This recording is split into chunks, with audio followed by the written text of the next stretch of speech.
Ngayon na mga kaisla, ang video natin ay ipapakita ko sa inyo yung mga naghahanap buhay din mga kaisla ng huli ng pusit or squid mga kaisla. Ayan po sila mga kaisla habang tayo ay nag sport fishing mga kaisla. Dito po sila naglaglag ng lambat nila mga kaisla. Kaya puntahan natin mga kaisla.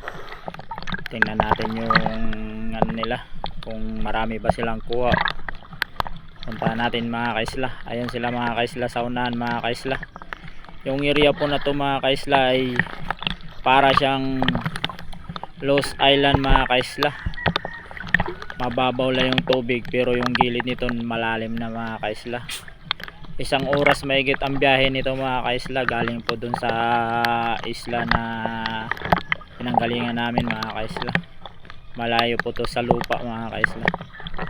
Kaya dito hindi masyadong disturbo yung dagat na to mga kaisla. Ayan mga kaisla, laglag na sila ng lambat dyan mga kaisla. Tapos yung mga tao nito mga kaisla ay isa-isang bababa. Ito naman yung tinatawag na tamba sa amin mga kaisla. Tamba yung tawag sa amin. Ayan po sila mga kaisla. Sabay-sabay yan sila lalangoy papunta sa lambat mga kaisla. Ayan.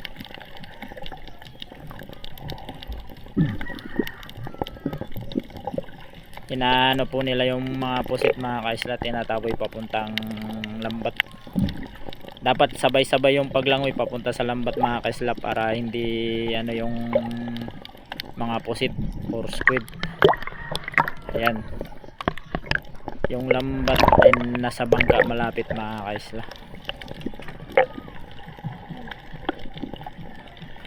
Kulay blue yung dagat dito mga kaisla, malinis yung ilalim. Yan mga kaisla, kitang kita natin yung ilalim ng dagat mga kaisla. Malapit na sila sa lambat mga kaisla. Titingnan natin, hindi lang tayo masyadong lalapit mga kaisla, baka madisturbo natin yung mga naglalambat. Yan. Tapos sa hatakin na nila yung lambat mga kaisla. Tapos nasa ilalim pala yung mga pusit niya mga kaisla. Inuhuli na nila.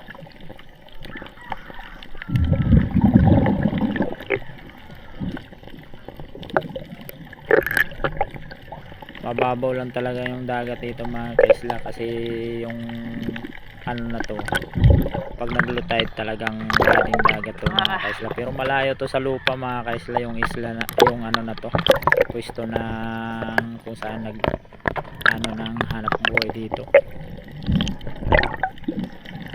mga kaisla.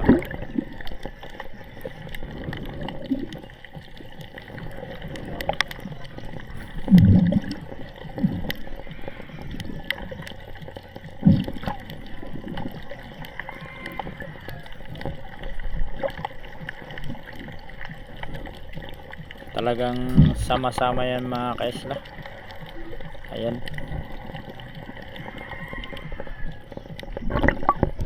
Tapos nung makuha na nila yung huli niyan mga kaisla, balik naman yan sila sa bangka. Ayan po yung lambat nila mga kaisla. Ayan.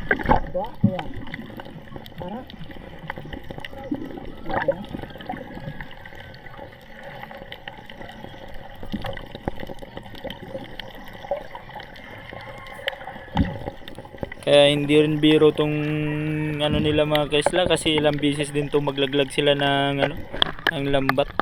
Kaya tsambahan din yung paglaglag mga kaisla, kasi minsan wala, minsan mayroon din. Kaya panalo kung mayroon mga kaisla. Ayan, umakyat na po sila sa bangka mga kaisla. Ayan po. Tapos maya maya nito mga kaisla, bibigyan tayo nila ng pusit or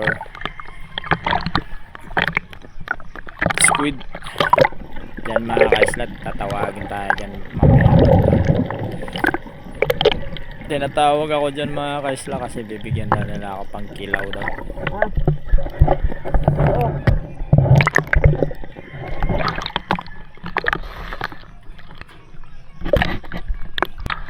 Ayan mga kaisla, lalapitan na natin mga kaisla, bibigyan daw tayo ng ano, titigan tayo ng pusit or squid. Ayun, inabot sa akin mga kaisla, 3 pirasong squid mga kaisla.